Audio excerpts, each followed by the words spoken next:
Have you ever broken something that really upset you? I would guess everybody in here has. I would guess everybody in here has some experience where you have broken something that was dear to you and it upset you. Maybe you dropped something that was one of your favorite things on a hard tile floor and it shattered into 1,000 pieces. And I'll be honest with you guys, I considered bringing another one of those little, what do they call the piggy banks, like I shattered that one time years ago in the infamous sermon, just to make Kendall sweat. I thought about bringing one and setting it up like right here by all of his stuff and talking about shattering it.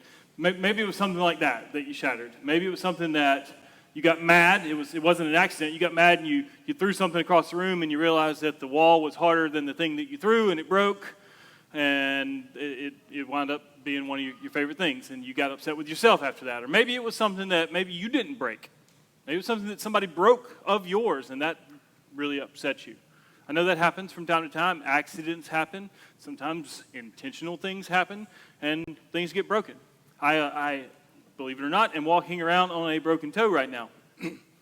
That's exciting, right? And it was not something I did. It was something that was done to me by one of my sweet, loving, beautiful children. I won't say which one, but she's really cute. Jumped off of something, landed directly on my foot, broke my toe. That's something that is dear to me. I don't know if you believe that or not, but I actually like my toes. I'm a big fan of my toes. I do hold them rather dearly. And for me, there isn't, sadly, a whole lot that I can do about that. When it comes to a broken toe, how many of you have broken a bone before? Somebody tell me what bones you've broken. Your ankle? All right, you got like 70 bones in your ankle. That's an exaggeration, but there are a lot of them. Your growth plate? I broke a growth plate in my left leg, one in my left ankle. That's cool. I broke one as well. What did you break, Benjamin? Your what? Your cheekbone? All right. Somebody else? Anybody else? Leanne, what you got? All right. That's impressive.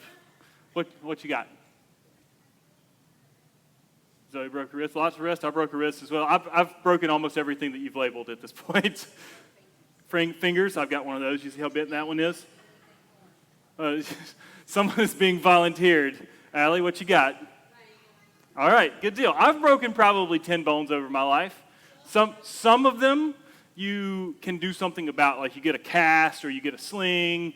You can actually do something that will help the bone to heal. Some of them you can do nothing about. My toe is an example of that. I've broken this very toe twice now, and there is absolutely nothing you can do. And I remember one time I broke a rib. Again, absolutely nothing you can do. You just kind of sit back and wait for it to heal and hope for the best. You just let God do his thing, sit back and let it heal. It's a process. Sometimes you can do things that maybe you can try to help the process along. You can try to repair the damage. You can try to fix what was broken. And I think sometimes we don't like the idea that there are some things that are too difficult for us to fix. My question today that I want to start out with is, what do you do when you break things that are more important than maybe a toe? You're like, what could be more important than breaking one of your bones? There are some things you can break in life that might carry longer and more lasting damage than a broken bone. What happens when you break something like a friend's confidence? What happens when you break a relationship? What happens when you break your very faith? That's what I want to talk about today. Specifically, I want to ask the question, what do you do when you break something seemingly beyond repair? What do you do when you break something that seems like you can't fix it? When it seems like, all right, this is beyond my power, this is beyond my scope. How do I fix this thing? What do I do? We're action people. We like action steps. We read blogs that have this because of that reason. All right, well, what do I do when I want to fix something that I broke? It seems like it's too far gone. What do I do then? What happens when your faith is shattered in such a way that you don't think you can never recover? What happens when you break a confidence so badly for somebody that you think they're never going to forgive you? What happens when you break a relationship that you thought would withstand the beatings of any storm this life could throw at you? What happens when you run into that kind of difficulty? How do you fix that kind of brokenness? That's what I want to talk about today. What do you do when break something so dear to your heart, and you just can't see any way back. So this question I'm going to spend a little time pondering today. I want to do so not by looking at a single passage of Scripture. We're going to do something a little different today. And we're going to get in the plane. We're going to fly over the Bible about 30,000 feet. We're going to look at a lot of passages today, so I'm going to need you to kind of strap in. And I'm hopefully going to be able to do this relatively quickly, but I'm not making any promises. Because what I want to do is I want to see how the Bible as a whole answers that question. I want to see how the Bible as a unit, as a group of 66 collected books, written, inspired by the Holy Spirit, written by different men, that I want to see how this book as a unit answers that question of what do you do when you break something seemingly beyond repair, something important. Obviously, we're talking about Harry Potter piggy banks because we already did that.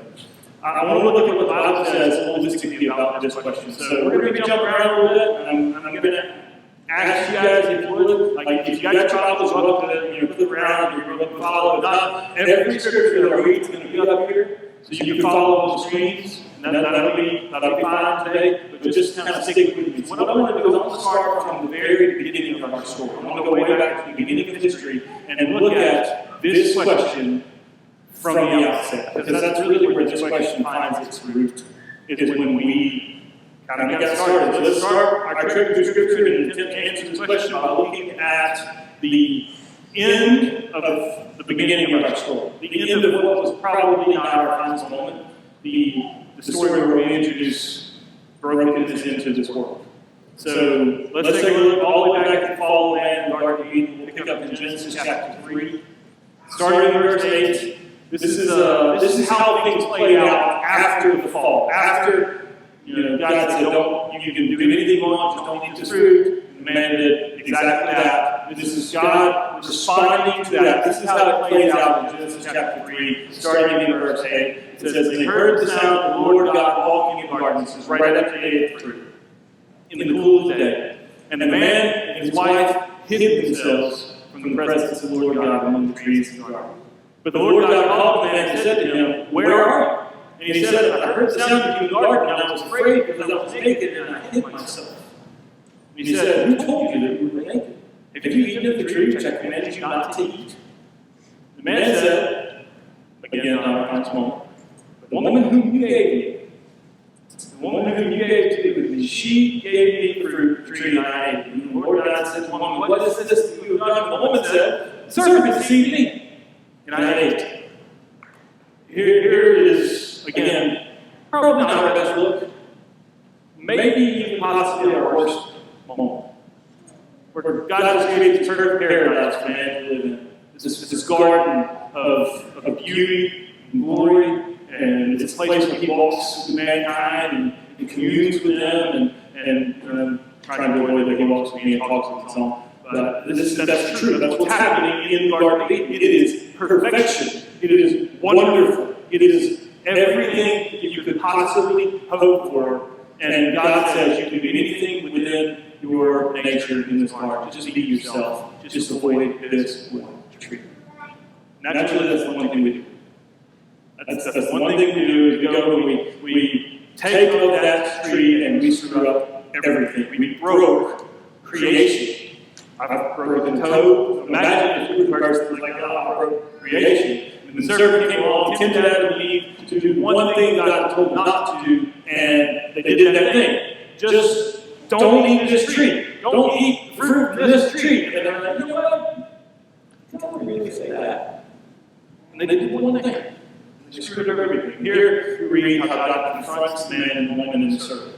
He confronts all three of them. And following several verses actually tell us about how the Lord kind of doles out the consequences of this action. And he responds to each one. And he says, because of this, you get this. Because of this action, you get this. And this is what happens. Because you broke things, this is the kind of nature of breaking stuff. You can't go back to the way things were. It's a serpent, he says, you're now cursed to crawl around and eat dust. And not only that, there's going to be this enmity, this fighting between you and man, and you're going to strike his heel, and he's going to crush your head, and he kind of foreshadowed the coming of what Jesus in that is a beautiful picture, is that that's your curse. Is you have to face the consequences of this. And then he gets over to the woman and he says to her, you're going to have pain in childbirth. And I've heard that that's pain. Is that the thing?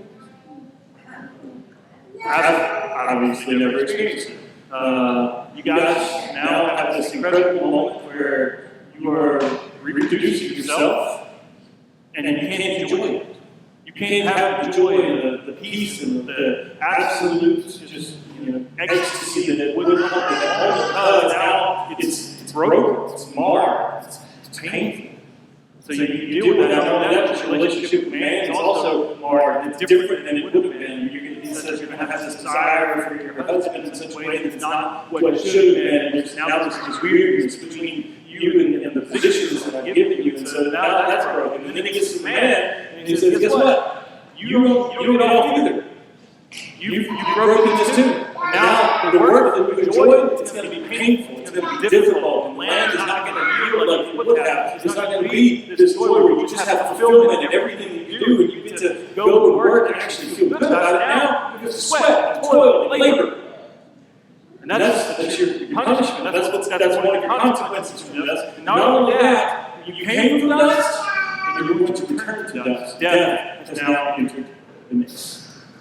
That's what you get. That's your consequence for this. And so it tells each of them from the outset of the story, from the outset of the Bible, even we get to learn a pretty important piece of the puzzle. When we're asking the question about how do we fix these things, how do we respond when we've got things that seem like they're beyond fixing, when we've broken something so badly it seems irreparable, how do we do this? Well, here's one really important piece of the puzzle. Is the truth that we see in this passage, that when we break things, there are consequences.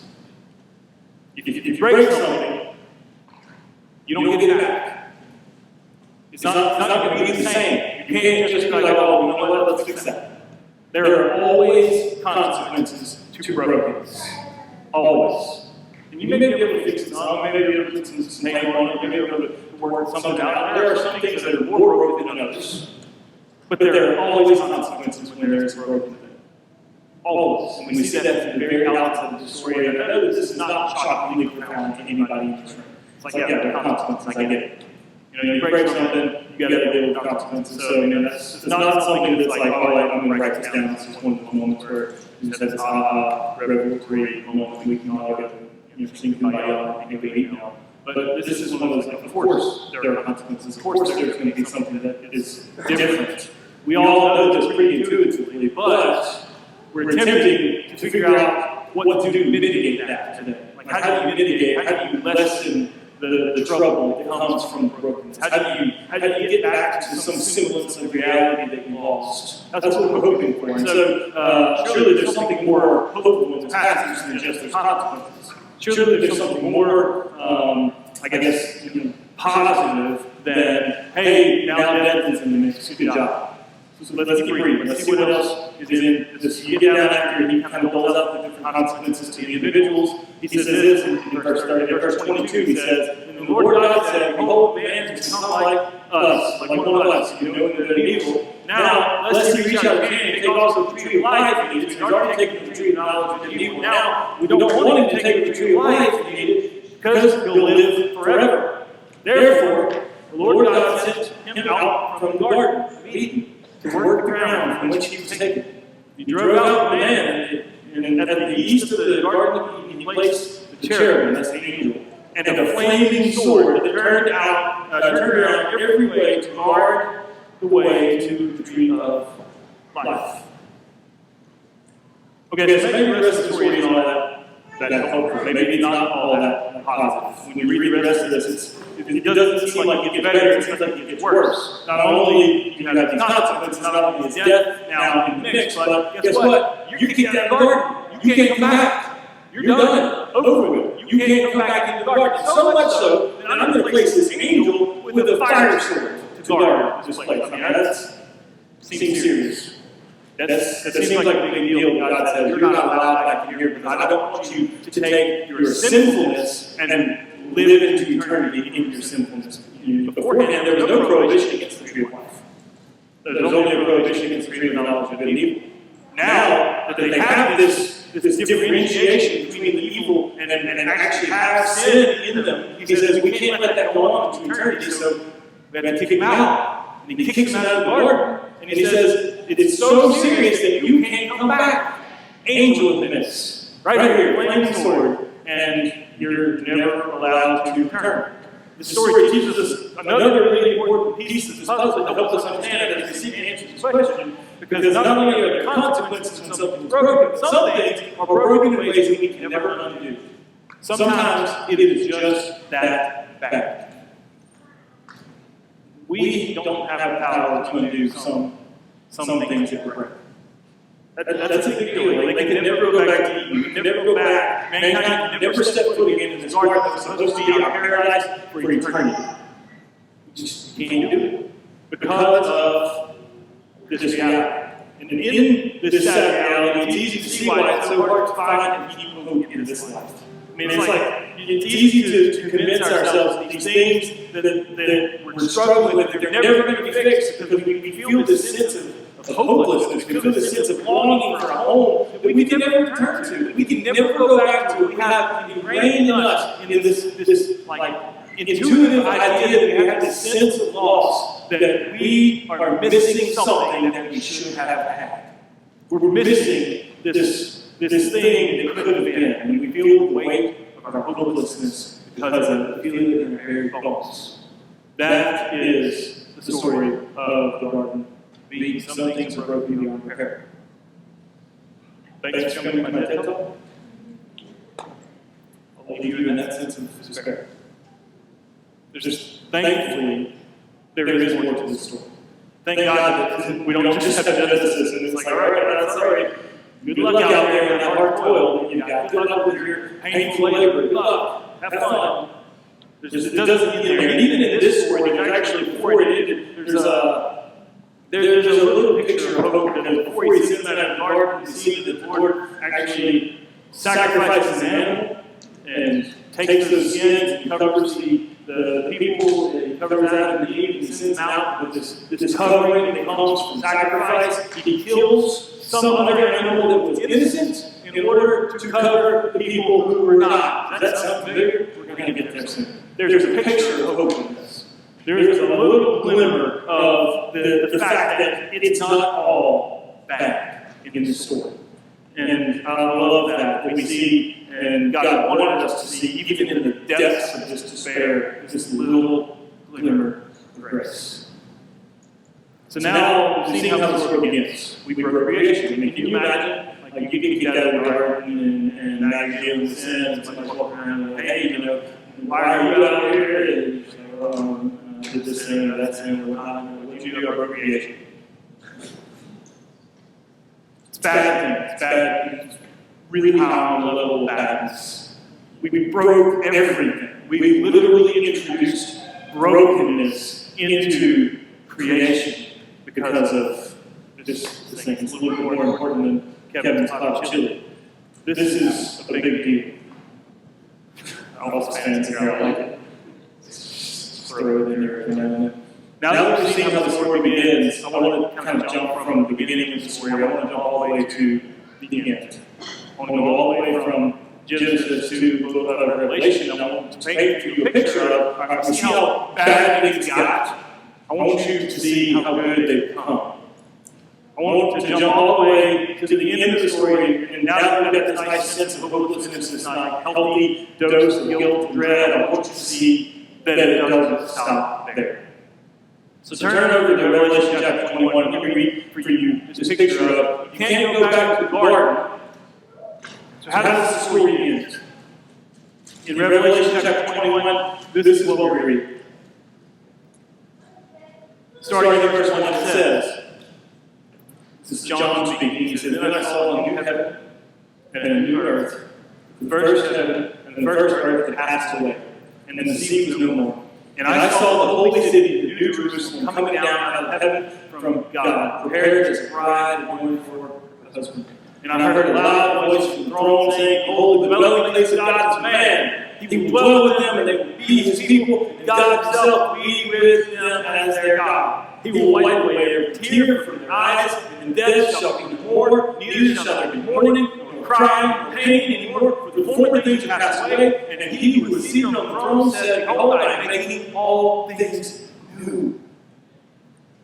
Also, he said, Write this down, for these words are trustworthy and true. He said to me, It is done. I am Alpha and the Omega, the beginning and the end. To the thirsty I will give the spring of the water of life without payment. Did you catch all that? Did you see in this somehow from Genesis 3 to now Revelation 21, we go from almost absolute hopelessness to new heaven, new earth, holy city. You can't go back to the garden, you get a new city. You can't go back to the way things were. This old paradise is gone. It's blocked off from you. Now you get this new paradise where you can't walk and talk with God in the garden anymore, but you can in the city where He will dwell with His people, where He will call us His. We go from garden to the city, and this is an amazing, amazing change. This is where we lost the perfection of the garden, but we become citizens of this holy city, where we no longer have God kicking us out. We have Him walking among us. We no longer have God saying that, I'm going to not be around you anymore. I can't be around sin. We have Him dwelling in the midst of His people. You got God like wiping away every tear. He says there's no more death, there's no more mourning, there's no crying, there's no pain. Why? Because they don't think all the stuff that is old is passed away. The old earth, the old heaven, it's gone. What we have now is the new heaven and new earth, and it is perfect. That's what we get. You want hope in your despair, you want hope in your brokenness, you want hope when you ruin something. This is how far you have to look and no further. This is where we go, because we have hope in eternity. We have hope that the days ahead will be better than the days right now. We have hope in the fact that God has promised in this passage to show us a very, very important truth. An even more important piece of this puzzle. And this is when we see something that seems beyond repair. This is what God shows us. He shows us that even when something is broken beyond repair, there is hope in something new. There's hope in the fact that God can make something new. Even when you break it, He can make something new. Even when you crush it, set it on fire, do whatever it is you do to it, God can make something new. We broke the perfection garden and we can never go back. Guess what? We can go forward. We can move forward into this new city. We have that promise. We have this promise of perfection in heaven, and that God will dwell with His people, and the pains of this life will be a thing of past. To me, that is good news. That is incredibly good news. And it brings me an amazing amount of hope. It lets me know that there's something to look forward to. So from Genesis 3, where we break everything, now Revelation 21, where we see this new heaven and earth coming down to the Lord. You gotta ask the question. Like, this is a big change. So you gotta ask the question, how did we get from Genesis 3 all the way to Revelation chapter 21? How did we get from the beginning where we ruined everything to the end where God makes things new? That's a very valid question. And there are 1,000 passages that we go to answer this question. But because I don't want to nurture some out pitchforks and hard cutting, I'm going to focus on one. I want to focus on one middle passage today. And it's in the book of Isaiah.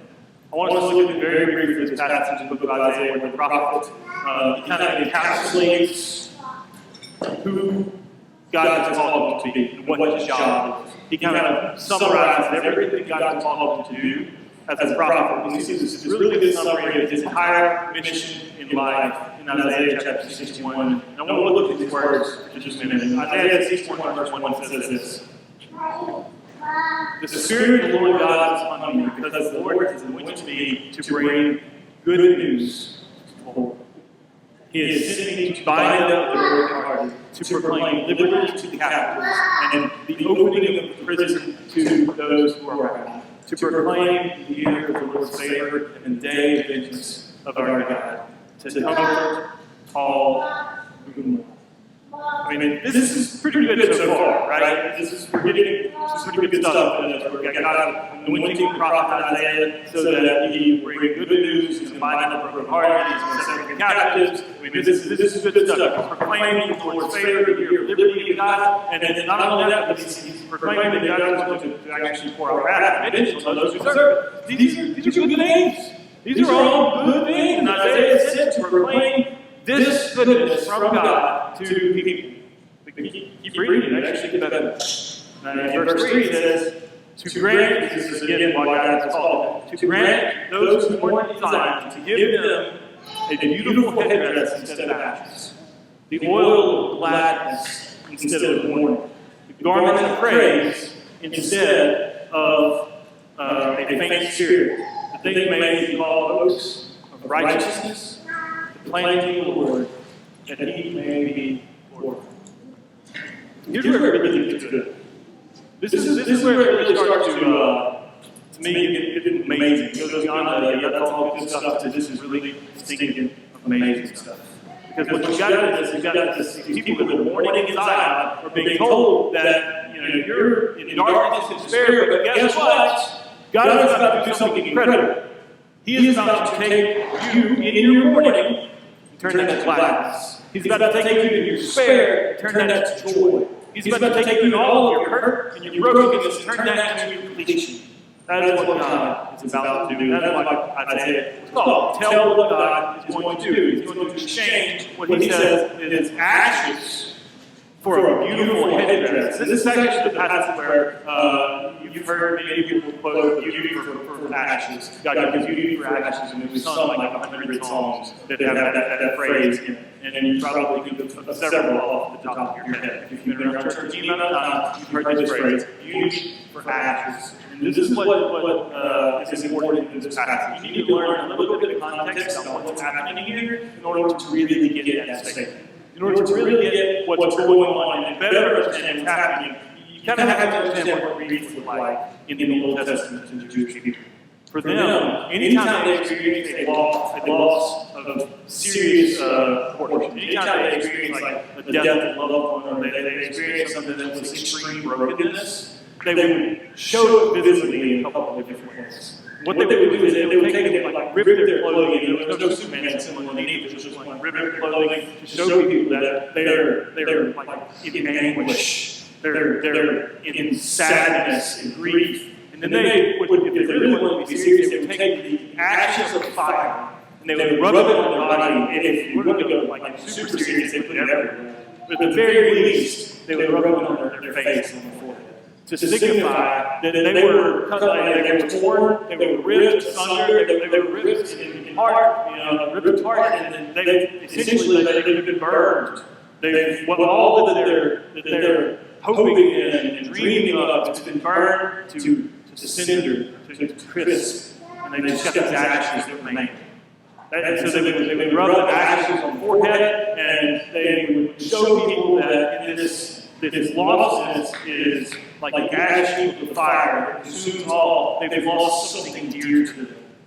They've been broken to that point that they're mourning. So they did these like really visible expressions. And so they would go out and they would show people as they went out to market. They would have their ripped clothing, and then they would have ashes, at least on their face, possibly somewhere else. And that was how they would show everybody that they were broken. That something had been lost that they couldn't get back.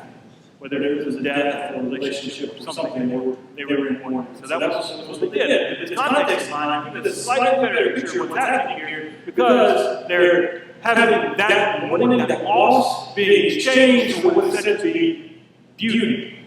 In this translation, in the ESV that I just read, you get specifically this beautiful headdress, which if you look at a bunch of different translations, some of them will say beauty, some of them will say something like this beautiful headdress. The reason is it's a difficult word in Hebrew to actually translate, because it encapsulates not just this idea that something that is pleasing or beautiful, it's specifically a crown that you would put that is a beautiful crown on your head. So what's happening is God is wiping away the ashes and saying, no, that's not you anymore. You're not in mourning. You're not in pain. You're not in anguish anymore. What you have is this beautiful thing on your head now. Not that signal of death, loss, brokenness, and grief.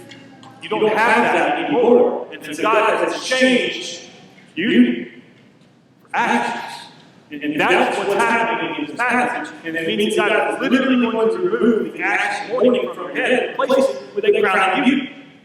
That's the promise that Isaiah gives us here. It tells us something very, very important in this jigsaw puzzle that we've been assembling as you look over the course of the Bible. It tells us that not only are there things that there are consequences when things are broken, not only is there are some things that are broken beyond repair, but what this passage tells us is that God is capable of bringing beauty out of even the most dreadful of your circumstances. It doesn't matter how bad. We're talking about like burn to cinder, like crisp, like burn to ash.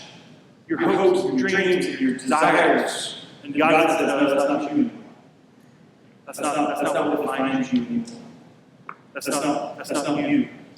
He says, I am the one that can take your brokenness, and I can take your pain, and I can take it. There's no delineation between whether you caused it or it was caused to you. It's not like, did you do this yourself, or you did your actions. No, there's no question there. It's you're broken, you're in pain, you're in mourning. I can do better than that. I can change that. That's the promise given. God is capable of doing this very thing that we are wanting to do ourselves. God is capable of making a broken thing new. May not make it exactly as it was before. He may not decide to give you exactly what you lost, but what he can do is give you something different. God is not good. Some things are lost, they're lost forever. Some things can be fixed, some things can be replaced. But the truth of this passage is that in God's hands, literally anything is possible. And look at the verses that follow this, verse 4, you see this idea that it's not all irreparable. Sometimes God fixes things, like actually fixes things that are broken. In verse 4, I'm saying God can give you ashes. Isaiah says, they shall build up each ruins, they shall raise up the former devastations, they shall repair the ruined cities, the devastations of many generations. I mean, this is the language of repair. This is not the language of replacement. God is capable of repairing things. He is. Maybe even things that you can't. So I'm not here saying that everything that's broken is gone. I'm not here saying that everything that is like your fault is now beyond your reach, beyond your repair. We have that as a good example of something's off. But in God's hands, He is capable of fixing some stuff. And so in this passage, what we learn is that whatever God chooses to do, it's vital to notice this very, very important truth. That God is the one who redeems our brokenness, not you. We started out with the question, what do we do? What is it that you can do to fix something that's broken beyond repair? We're asking the wrong question. We're asking the wrong question of the wrong person. That is, you can't. You are not good enough to fix your own brokenness. God is. He's capable of redeeming our brokenness. Not I'll say fixing us here. I specifically chose redeem because what He does is better than fixing. It's not, we break something out all the time, I'm fixing it out. Typically the one's like, all right, we got super glue, we'll fix this thing, don't worry. It'll be good as new, trust me, you'll never know it's a crack. But God's capable of doing better than that. He'll just pull up glue and tape and make it kind of like it was. God is capable of making us new. And that is a goodness that you and I don't have.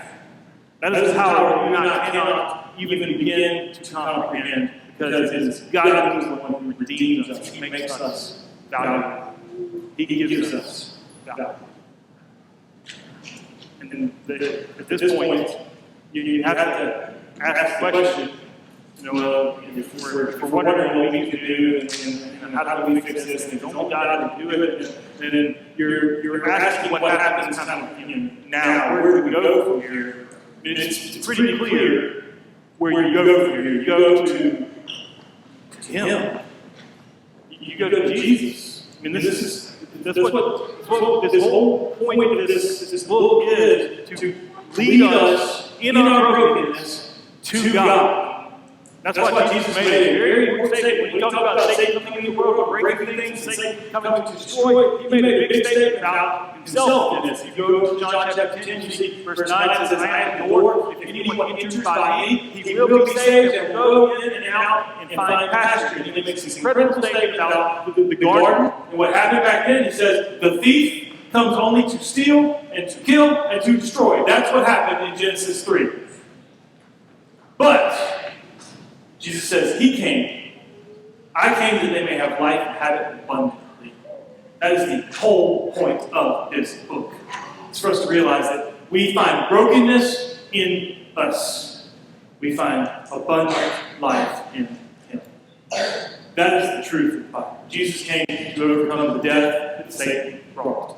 He came to overcome the fact that Satan comes to steal and to kill and to destroy, because God is the one who makes things new. He's the one that gives us hope. He's the one that gives us this hope when we lose a loved one. He's the one that gives us hope when we have tough news from the doctor. He's the one that gives us hope when we lose a child or our marriage falls apart. He's the one that gives us hope when we're wounded or betrayed or anything. He is our hope. Because He's the one that can fix it. He's the only one that can redeem us and give us value that we so desperately need and that we earn. He's the one. So here's the truth of all of these passages. Jesus gives us hope because He gives us Himself. That is the truth of the Bible. That's our 30,000-foot view. It is that you get it from Genesis to Revelation because Jesus is our hope. He is our hope. And that is incredibly good news.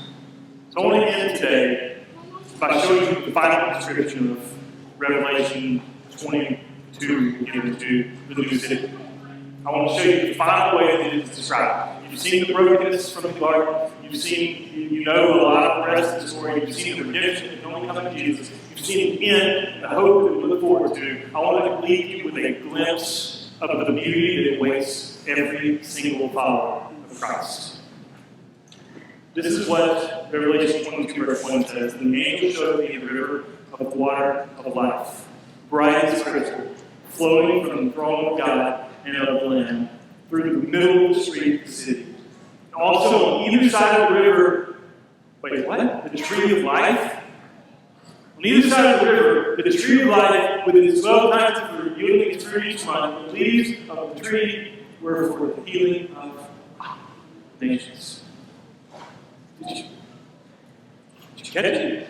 Like the very same tree of life that was forbidden us in the garden. The very same one that God said, you know what, they can't be in the garden because I want to protect this tree from their sinfulness. And I want to protect them from eternity in their sinfulness. They're not allowed to have this tree.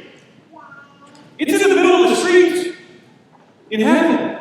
Like it's on either side of the street, on either side of the river that flows down the middle of the new city.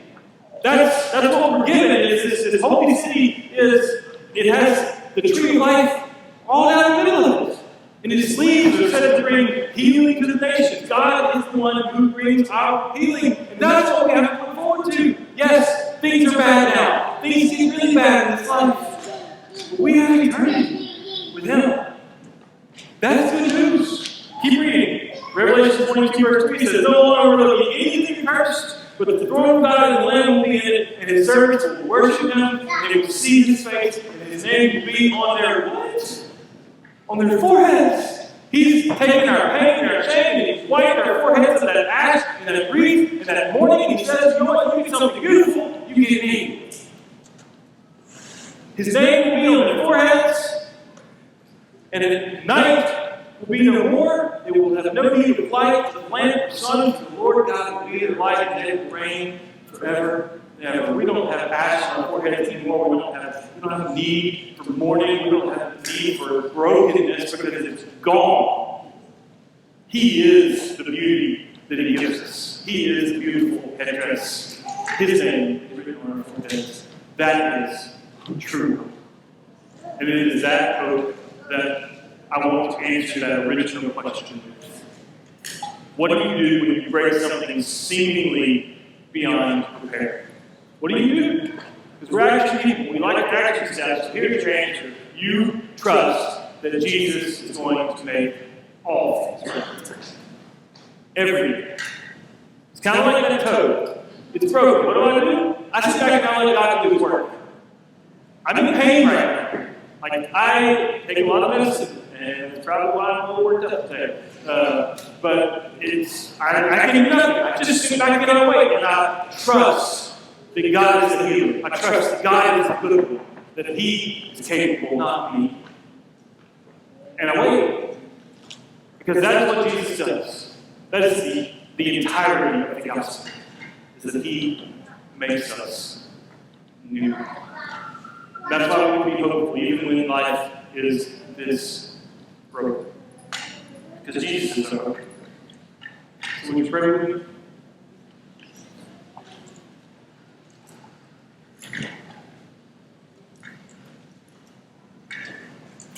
God, we are so singing grateful for you.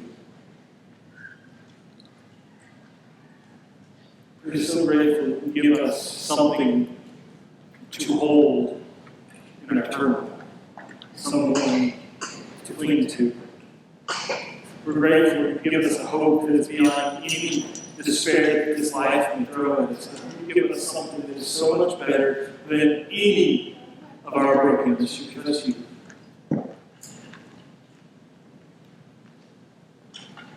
I don't want to miss that. I don't want to miss the fact that I always have hope. Because I always have you. So I pray that you give me a mind for eternity. Give me a perspective that takes into account the fact that this life is so fleeting. Give me a perspective of the truth. That though this life may hurt, and I may have trouble, and I may have pain, you will overcome this world. And I will live with you for eternity.